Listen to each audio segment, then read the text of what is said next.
Hey, everybody, and welcome to the Brand Called You. I'm super excited today to welcome our guest, David Belt, because I heard a wonderful expression. Somebody said to have vision is more than the ability to see, it's to see beyond the obvious. And I think that describes our guest completely. David started as a real estate developer and saw amazing things where other people only saw nothing. And he transformed spaces in New York and elsewhere into magical places, including in 2016 taking the Brooklyn Navy Yard, 84,000 square feet, and turning it into an incubator where he helps some of the most innovative startups come to market. And I couldn't be more excited to have him here. Welcome, David. Thank you, Lisa. Thanks for having me. I appreciate it. Now, is it true your origins were as a real estate developer, or does it even go back beyond that? I mean, you know, my origins were as a construction laborer, really. I was a laborer, then I was a carpenter, then I was, a project manager, and then I was a developer for a little while. I was always very rambunctious and always wanted to kind of do the next thing and not get bossed around. So I was a developer for sure. But I wasn't a regular kind of commercial developer where I Mhm. raised a fund and executed different types of projects at scale. I did it project by project, and I did it based on things that were either interesting to me or that were I thought interesting and important to a particular area or a theme. So most developers, they raise a fund, they do the same thing over and over again. They and make money.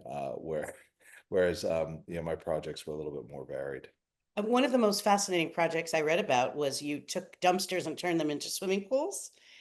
Yeah, that was a project that was a it was kind of a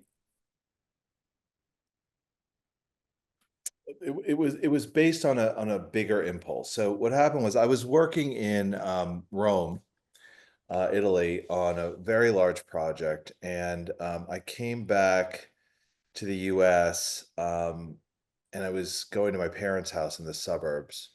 This will go somewhere, don't worry. And I was driving around, and it was right after the financial crisis, or during the financial crisis, 2008 and 2009, and a lot of strip malls had failed, and a lot of malls were closing.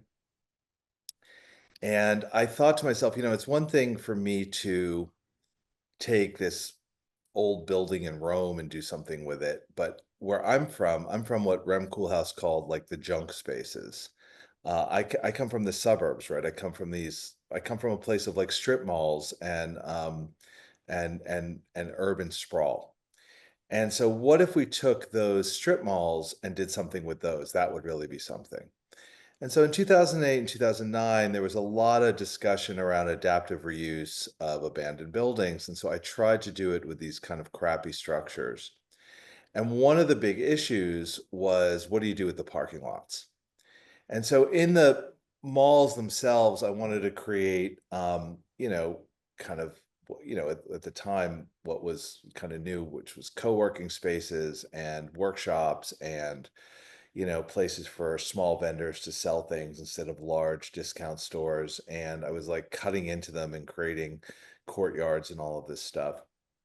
And I was shopping for shopping malls in Athens, Georgia. And someone told me about this idea that someone had where they took a dumpster and made a swimming pool out of it. And I thought that was a great idea. So my idea was I was going to take dumpsters, make swimming pools. They were portable, and in the parking lots of these strip malls, Hmm, I was going to create country clubs. love it. So I was going to have cabanas and a swimming pool and a grill, and you could like come with your family and rent them and do this thing, and that would be part of the environment. So I did a test in my neighborhood in Brooklyn, and I took over a junkyard and I made a country club out of the junkyard. And we were having, and I showed films there, and we had like, bands play, and it was very fun. And we had a party for Cabinet Magazine, which was a magazine in our neighborhood. They were doing an issue release, and someone, a reporter from the New York Times came. Um, and she brought a photographer, and it was a secret place because I didn't have permits, I didn't have Right. any, you know, and they took pictures and it went viral. It was on the front page of the art section of the New York Oh Times. my God. And actually, that project ended up in the Venice Biennale, but for architecture. But anyway, it went viral, and it was a problem because, I, as told you, I built a lot of things. I'm a developer, and I had no plausible deniability that I didn't need permits. And I'll close the story by this. At the end of the summer, I got a letter from the Bloomberg administration, from the health commissioner, saying you have to come in, see us. And I said, I don't really need to come in. I closed it down. It was just a summer project. It was a test. It was a pilot for this larger thing. Thank you for writing, but I'm not coming in. They said, no, you have to come in. It's not optional for you to come in. So I came in to the health commissioner's office, and he had a stack of press on my pools. And there was a lot. It was, the internet was a little bit younger than 15 years, 16 years ago. And so there was a lot of press circulating on it. And he said, so what do you have to say for yourself? I said, I don't know what, I'm sorry. He said, no, you should say thank you. And I said, why? He said, because we could have shut you down 2 months ago, but we thought it was a really cool project and we wanted to see what happened. And Michael Bloomberg wants to sponsor you Oh my God.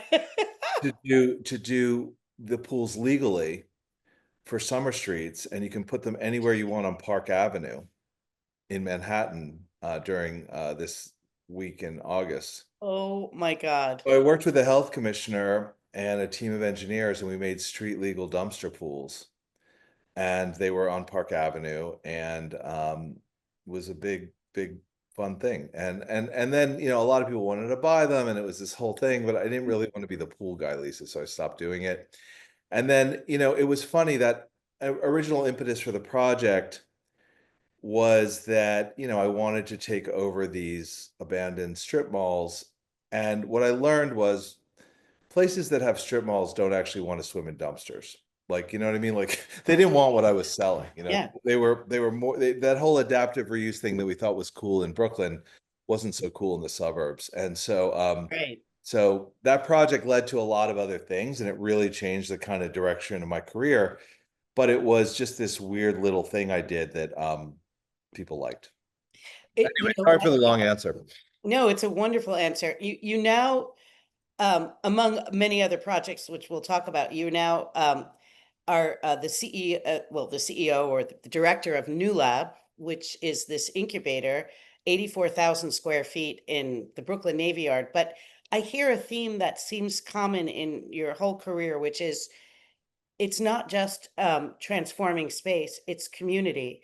That somehow you feel that there has to be this emphasis on connectivity and community among participants. And I wonder if is that accurate, would you say? Yeah, I mean, I think that that's fairly accurate. I mean, I wanted, I used to I used to say that for us to do a project with my development company at the time, it had to, I wanted it to like look good and be aesthetically interesting. I wanted it to have meaning and make money. And it had to do at least two of those things. So if it made money and looked good, it was okay, even if it didn't have that much meaning. Or if it had meaning and it looked good, and meaning meant like a community use, and it didn't make money, it was okay. So that was sort of the criteria. And I always loved, adaptive reuse of old buildings, or looking at old structures or materials in a different way. And I think that's because I grew up in a very nondescript suburb, I and everything was beige and quite. think you grew up quite near me. Didn't you grow up in New Jersey? I was born in Trenton, New Jersey, but I grew up across the river from Trenton in Morrisville, Pennsylvania. Mm, So it was kind of, Morrisville was in Bucks County, but it was kind of a very blue collar hmm. part of Bucks County. And it was next to another town called Yardley. And The joke was Yardley was a little nicer. So the joke was that my dad lived in Morrisville and my mom lived in Yardley, but they lived in the same house. It's just how they described. Anyway, so yeah, so I think that it was like I grew up kind of claustrophobic. I grew up in a kind of, so these old structures and cities really turned me on. And I did always want to do something that allowed people to interact with spaces in a different way, and use spaces in a way that, really created special moments. So that was like a country club in a junkyard, or taking over this old shipbuilding facility in the Brooklyn Navy Yard and doing Newlab, or, you know, a What do you think it is about your love of history that informs your love of new ideas or the future? Like, why is it so tied to historic places and spaces? I really don't know. I think that I don't know. I think that it's I mean, I'm not a preservationist at all, right? It's not like I want to preserve things and, fetishize Right. the exact components that were there before. Um, I think that it's more that there's a level of authenticity, and there's something to push up against, and there's Mm, like there's a contrast that is very appealing to me, and it's always like, how do you work with or around the constraint? mm-hmm, It makes it a much more interesting problem than if you're just building something efficient mm-hmm. and new. So I don't know if it's a love of history more than it is a love of kind of like the way that, old structures and the original use of those old structures create a blueprint for, some interesting things to happen. Yeah, it's seeing beyond the obvious. When I would do storytelling workshops, I would say to my participants, rather than looking for a needle in a haystack, you should see an entire haystack in the smallest of Yeah. needles. Yeah. I think that's Yeah. kind of what you're doing, but through building and through visual means. So New Lab in Brooklyn is an incubator for critical technologies. Now, I must confess, I don't really understand what a critical technology is. So let me start with that. And why that? You could have done a million and other types of incubators. Why that? So, so I'll start with this. We focus mostly on hardware or physical products. Now, of course, there's always a, digital part of everything that gets made at New Lab, right? It's not like we're building hammers, we're building, you know, um, different types of technologies that are, important, we think, to the world or to society. And so when we think about critical, we think about what is critical for a particular area or a particular theme. And I'll get into that for a moment in a moment. But when we started, I took public money. We did a public-private partnership with the city of New York to pull that off. We're a for-profit, we're a private company, but I did, use city and state money and a whole bunch of other type of financing vehicles to get New Lab built. And it was a tricky one to build. Was it expensive? It was expensive. No one knew what I was talking about. I had to raise 50 million bucks. I didn't want to have any kind of credit tenants. I wanted it to be for founders. And so it was hard because I couldn't finance it. So Bloomberg wanted to redo the Navy Yard. He saw it as a real potential for economic growth. So I raised money from the city, from the state. I did historic tax credits, new market tax credits, Oh my God. crowdfunding, EB5 financing, and private equity. And so it was like all of those layers of financing I then had to like bridge. And of course, like many things, the biggest difficulties often become the greatest benefits. So, I was fighting against this old building. I was fighting against this very difficult capital stack. But along the way, I made a lot of friends. And those friends that we made actually helped New Lab be successful. So the partnership for New York City had to bridge all my financing. That was very helpful. Goldman Sachs did the historic tax credits. Some of the folks from Goldman Sachs ended up in the next administration of government and liked New Lab and were supportive of us while they were in government after leaving Goldman. There were just lots of coincidences like that that really helped make it happen. But what I want to say is that because I took public money, I wanted to make sure that when mayors or other folks from the city came through Newlab and saw the stuff we were working on, that it would be things that they would be proud of. So that's not the answer for critical technology, but that was the screen in which we were using in terms of who we let in to use this amazing resource that we built. So it were companies that we thought doing something good for the city. It was really meant to be an antidote to Silicon Valley. I was very irritated at the time with the language coming out of Silicon Valley. So Silicon Valley at the time was talking about the sharing economy, like Uber and Airbnb. And I just thought this is bullshit. Uber is basically indentured servitude gamified to try to get people to drive as much as possible for the least amount of money. And Airbnb, I was working a lot in Europe. I saw it was ruining neighborhoods in Europe, creating assets out of what used to be historic homes. Right. So this is the sharing economy. And I know people in Silicon Valley are pulling into their driveways, in suburban tracks and pulling up Right. office parks. We live in New York City. We have density, we have diversity, we have a whole Right. slew of other issues that I felt the entrepreneurs that would be at New Lab would be much more kind of in line with addressing. So I wanted New Lab to be this antidote to that. I wanted it to ask interesting questions of technology. I wanted to ask hard questions about technology. And what became of that was there's been a lot of terms since we opened that have also irritated me. So, and I'll get to critical technologies, I promise. But the first was smart cities. So people were talking about smart cities, Yeah. these smart cities, and everyone wanted to make smart cities.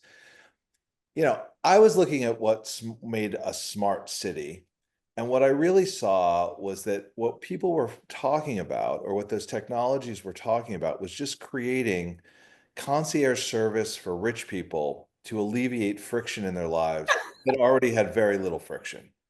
I'm like, that's not very interesting, right? We're going to be able to have an app to order things better, or, a concierge service for our city. I mean, that's not that interesting to me. And that's not the most important thing for people to be working on. So smart cities was the first thing.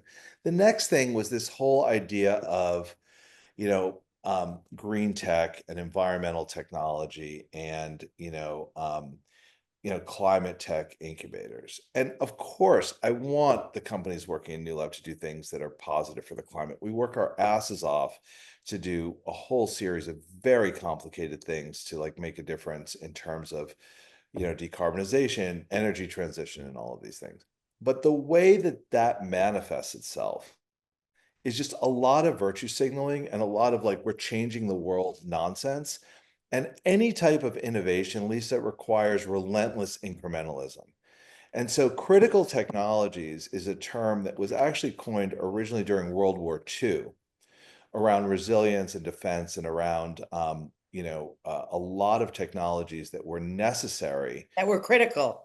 that were critical for public health, for public well-being, for resilience, for these things. And so we've adopted that term, critical technologies, again, maybe because I'm a little misanthropic, but also because this idea around, climate tech, smart cities, all of these catchphrases that come in and out of style, I found actually discursive, in that they got us further away from the thing that we were trying to do, and more around virtue signaling about the thing that people thought they wanted to be. I love your expression, relentless incrementalism, because it implies time, Yeah. implies a time But continuum. everything that's successful is like a 10-year overnight Right. success. I mean, Right. people think that startups, they come out of the, womb Right. immaculately conceived and everything's great, but it's a real slog, and it's the existential dilemma that these founders are in every day is what I relate to. I love it. They are every day about to fail. All of their stuff does not work until it does. It does not work. And they have to have a suspension of disbelief that is so great and so irrational to get kind of from the jungle to the zoo on their ideas, that it's a very palpable thing that I think that New Lab's job is to participate in and support and create infrastructure for in all of these different ways. I think all of you are making magic out of the mundane. That's what I think. Yeah, I mean, I would not call it magic, because a lot of it is pretty based in science, but I do believe in special moments. And I believe that like what people think they're solving for is a long solution for something, or solving some problem. But what they're really solving for is, to be able to relate to each other and create special moments and have places that feel good and that they feel good in and that they can interact with in a unique way. So I do don't want you mind if I move out of this sun please situation? do, Is that please okay? do. Yeah, I'll be right back. Although you look very psychedelic, very 1970. I'd like to not look that way. Hold on a second. I'll move to another spot in this. You don't want the ray of light. Port, Yeah, the ray of light was I was finding a little distracting. Is this okay? yeah, perfect. Pretty good. Now you're even more illuminated. I so one of the ways you'll allow in approximately, is it how many startups can participate or can have their base at a Newlab? How does it work? So in Brooklyn, um, so again, in Brooklyn, we have 84,000 square feet. In Detroit, I have 270,000 square feet. Mhm. We're about to open in New Orleans as well. And so it's a little bit, if I gave you numbers, since we opened Detroit 2 years ago, there's been about 120 Wow. startups that have relocated or have moved into New Lab since we opened.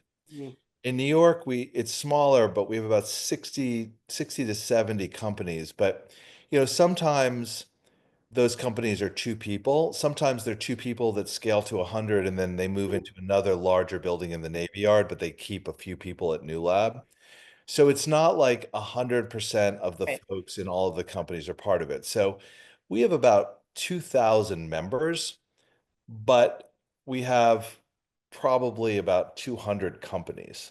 So I guess if you did the math, that's about 10% per company. But we do work with companies all over the world who are not physically located in New Oh, Lab. really? Yeah, but they're working on pilots or they're working on, we just did a project in New Orleans where we worked with Shell, City of New Orleans, State of Louisiana, on carbon capture at refineries to sort of like prevent, the carbon from entering the atmosphere from these huge refineries. And we worked with 6 companies, all located elsewhere, who we brought to New Orleans to do this work. In Saudi Arabia, I brought 25 companies there, again, from all over the world to participate in this program where we're trying to clean up copper mines, be more efficient about the way that critical minerals are detected. There was a whole series of work streams. So New Lab does have these physical places, which are resources and infrastructure, and have shops and a whole slew of things that can help companies move further faster. But we program all over the world around particular very difficult hard tech themes. Got it. So do is it in essence one of your revenue streams that these particular companies pay you rent? Or is that We call it a membership fee, so it's not like a typical rent. right? But if I were to boil it down, yes, they pay us rent. A membership would include more than just the space, I assume. Yeah, it includes a lot of programming and it also includes, access to these tools and resources, which are very hard to come by, particularly in cities, so wood shops, metal shops, robotic shops. We also have staff that are like project realization specialists. We also have event spaces. We do events. We do all kinds of stuff. So So now I'm assuming like many inventors, scientists, and so forth, they bring their own funding with them. But I'm so curious how the cuts to research now are affecting them and you as a result. yeah, I mean, I would say, well, I'll give you one very tangible example. I was working on a very large project with a group out of Scandinavia that was, big in wind energy. And we were about to do very interesting program in New Jersey.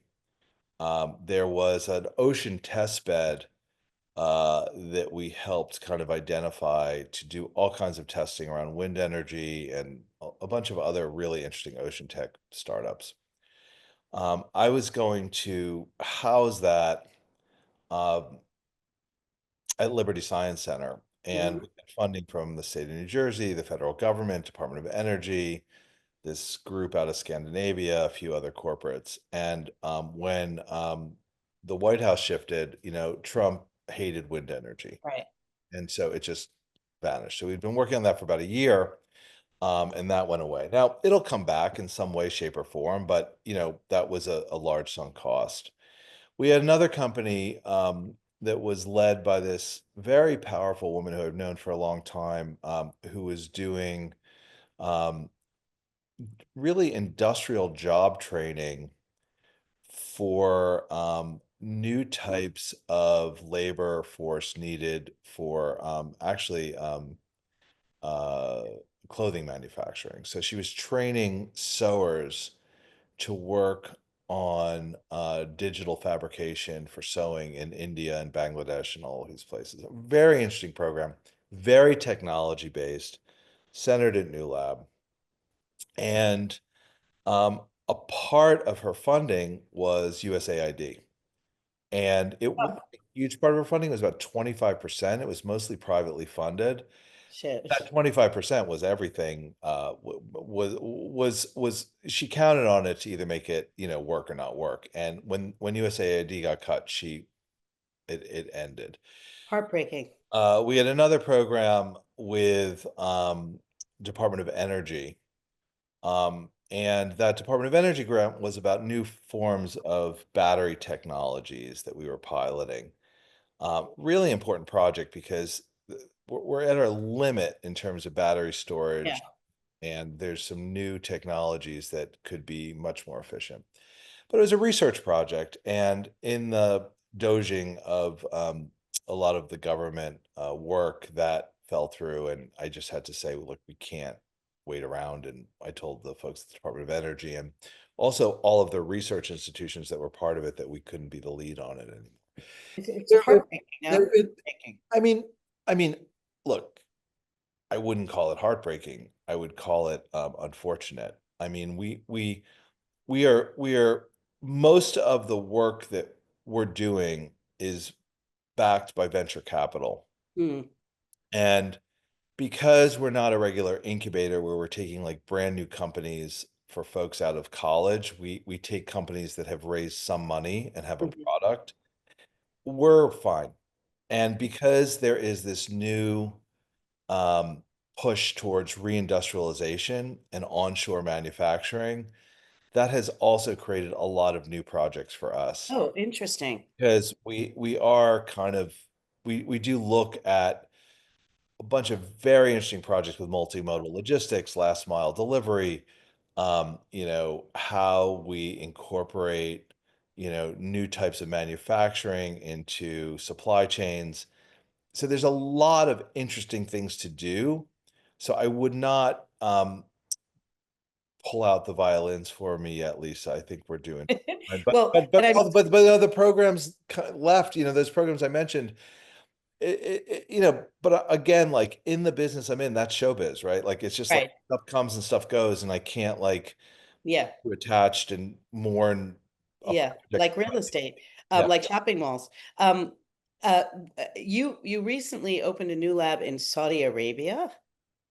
Yeah. Got to hear about this before we go. I mean, what? Why? Tell me.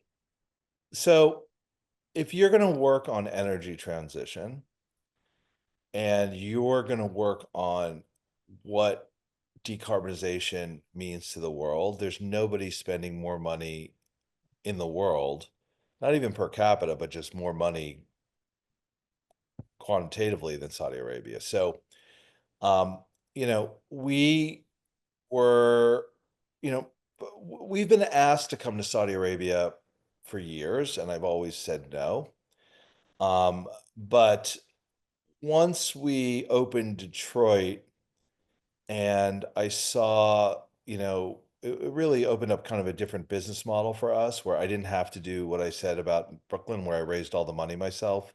In Mm. Detroit, it was sponsored. We get paid a management fee to run it. We have money to invest there. It's a different model. So it was less risk. Mm. And I can expose companies to infrastructure in Saudi Arabia that they can't get anywhere else in the world Yeah. to prove out points. And the Saudi government and industry in Saudi Arabia have been very generous to us around giving us access to that infrastructure, Wow. allowing us to test and pilot on very, very difficult environments. And it's been a pretty good partnership. So yeah, I have a number of employees on the ground in Saudi Arabia. We're building. What specifically are they testing there? I mean, could you be like, is there a specific project that, Yeah, so I have one company that we brought in January that uses gravity to detect minerals a mile underground. So there's a like, payload attached to a drone, and it is a very advanced technology that's able to better detect critical minerals, which helps to do much more of a precision job and create much less waste uh, when you're extracting minerals.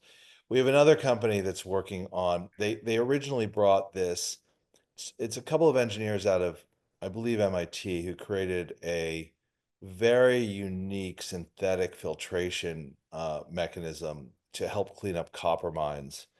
And the water is very precious in Saudi Arabia, so they need to use less water. This uses less water and also is able to actually extract minerals from the waste. So it uses a combination of filtration and bioremediation to clean up the waste stream of copper mines.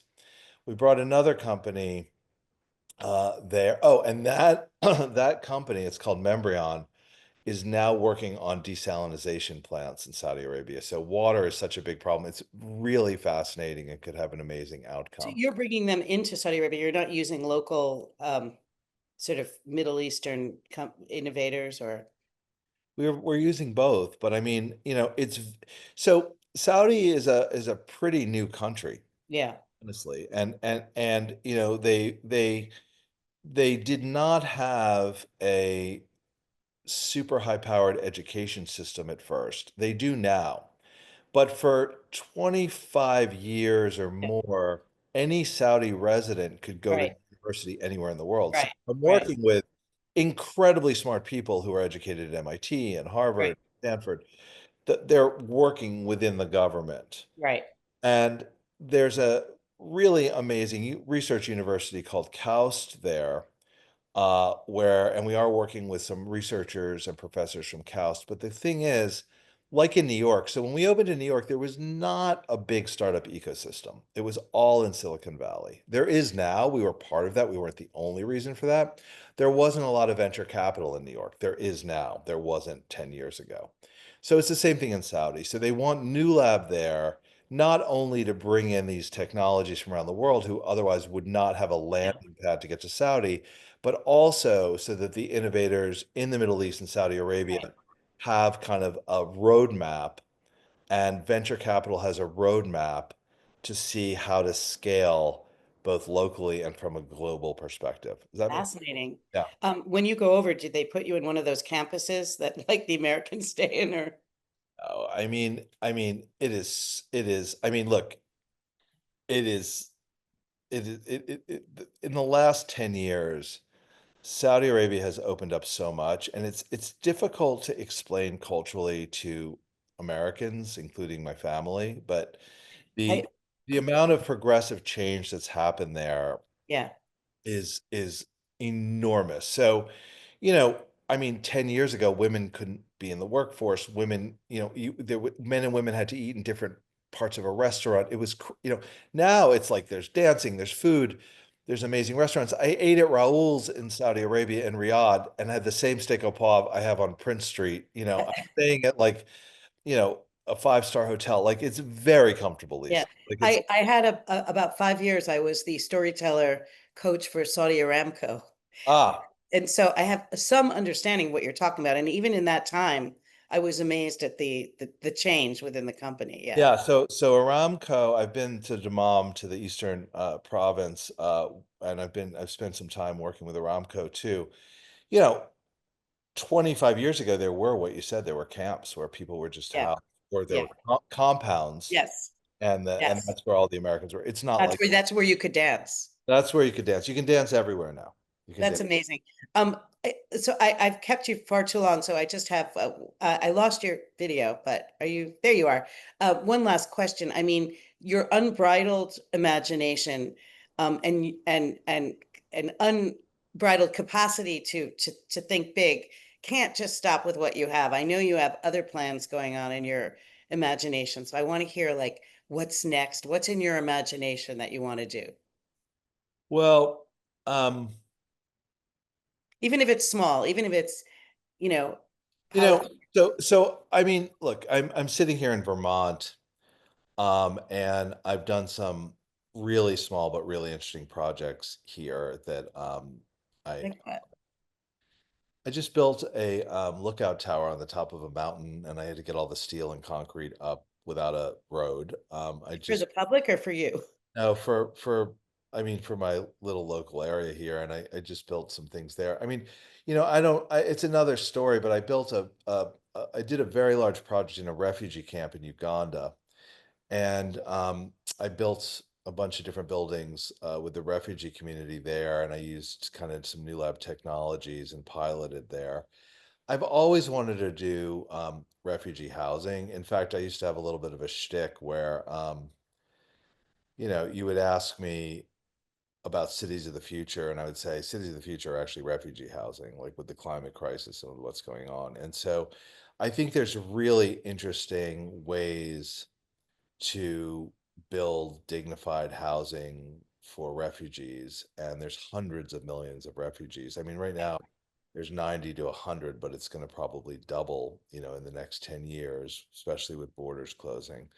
So, coming up with really interesting urban planning uh, techniques. I mean, the refugee camp I worked in Uganda had 100,000 people as a city. It wasn't like a little, thing.